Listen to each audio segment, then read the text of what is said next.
ఇప్పటి వరకు ఆశించిన మేరకు వర్షాలు లేవని చింతించే వారికి గుడ్ న్యూస్. ఆగస్ట్, సెప్టెంబర్ నెలలో భారీ వర్షాలు కురుస్తాయని వాతావరణ నిపుణులు అంచనా వేస్తున్నారు. నైరుతి రుతుపవనాలు మొదటి విడతలో కొన్ని రాష్ట్రాలకు అంతగా వర్షాలు కురిపించలేకపోయాయి.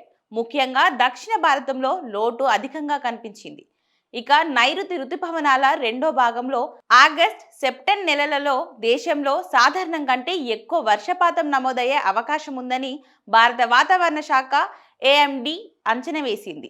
ఇక తూర్పు భారతదేశంలోని ఈశాన్య పరిసర ప్రాంతాలు మినహా దేశంలోని అనేక ప్రాంతాలలో ఆగస్టులో సాధారణ వర్షపాతం నమోదయ్యే ఛాన్స్ ఉందని వెల్లడించింది. ఇక సెప్టెంబర్లో వర్షపాతం సాధారణం కంటే ఎక్కువగా ఉండే అవకాశం ఉందని IMD director general Mrutyunjay Mohapatra తెలిపారు.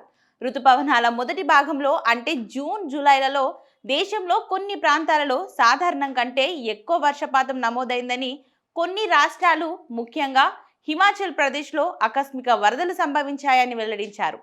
ఇక నైరుతి రుతుపవనాల రెండో భాగంలో దేశవ్యాప్తంగా సాధారణం కంటే ఎక్కువ వర్షపాతం అంటే దీర్ఘకాలిక సగటు 422.8 మిల్లీమీటర్ల కన్నా ఎక్కువగా ఉంటుందని అంచనా వేశారు.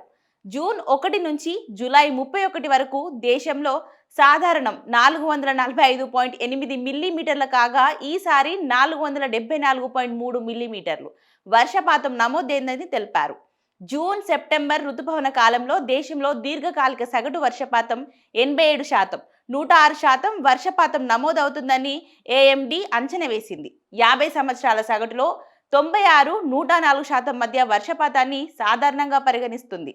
ఇక భారతదేశ వ్యవసాయ రంగంలో రుతుపవనాలు కీలక పాత్ర పోషిస్తాయి.